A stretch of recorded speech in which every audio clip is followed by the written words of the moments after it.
protect the nation. And so we have been putting leaflets on the cars only at those beauty spots or honeypot locations to engage with the public, explain why we don't want them to do it, and encourage them to stay at home and save lives.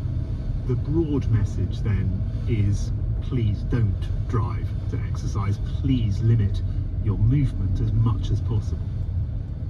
Well, yeah, and the medical idea is that we stop transmission from household to household, and this is a 3-week restriction. If people can comply with it as much as possible, and that means I don't really want people to go shopping every day. If they can reduce the amount of shopping trips they're making, if we can make the best fist possible of this, then we've got a much better chance of saving lives and the government be able to release these restrictions sooner rather than later.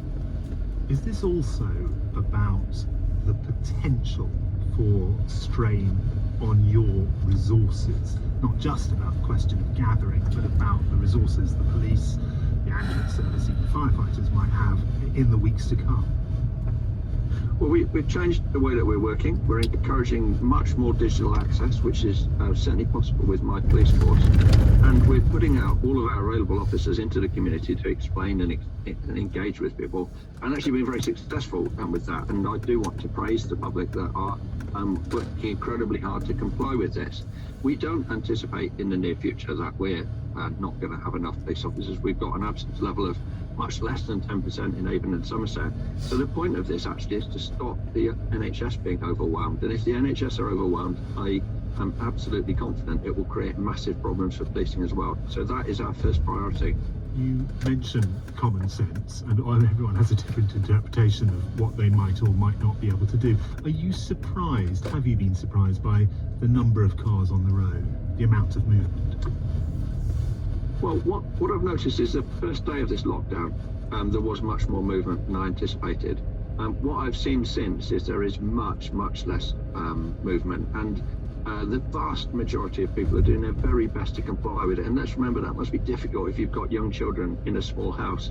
So I would say we're dealing with a tiny minority of people, some of whom maybe regard it as a game to challenge authority and try and get round some common sense interpretation of this, which is what we're doing. And then, of course, there's always going to be a tiny criminal fraternity who think it's good sport to further their aims or cough at police officers or become really difficult. So this legislation really is intended to put across the gravity of the situation and make sure that we've got some powers if people are flagrantly disobeying the law.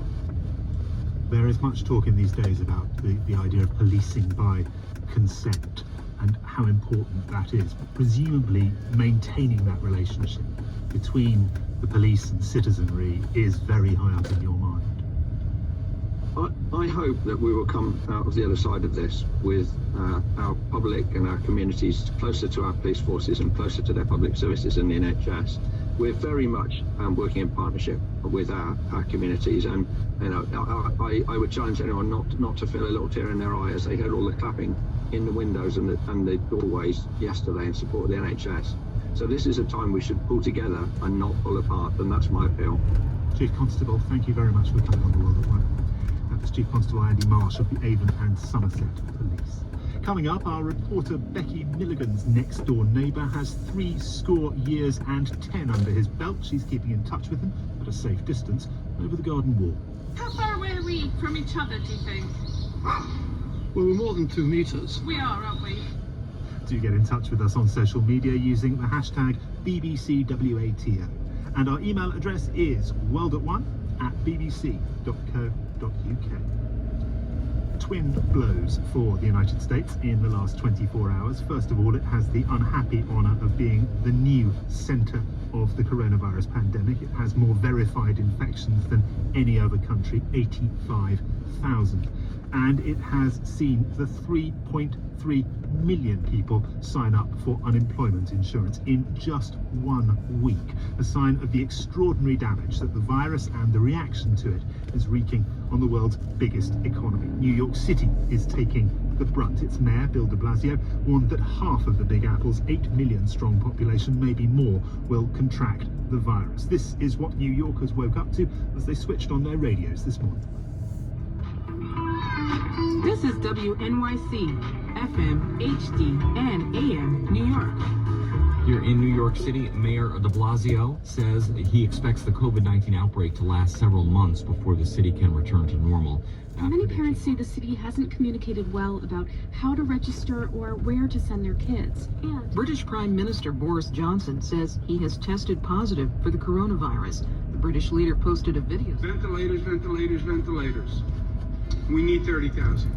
Lots of talk about treatments. What research is there to support the use of these various medical options? We'll fact-check your news feed from WNYC Studios. Well, named Anne Julius is a British-American economist, or even an American-British economist, and founder member of the Monetary Policy Committee of the Bank of England. Good afternoon.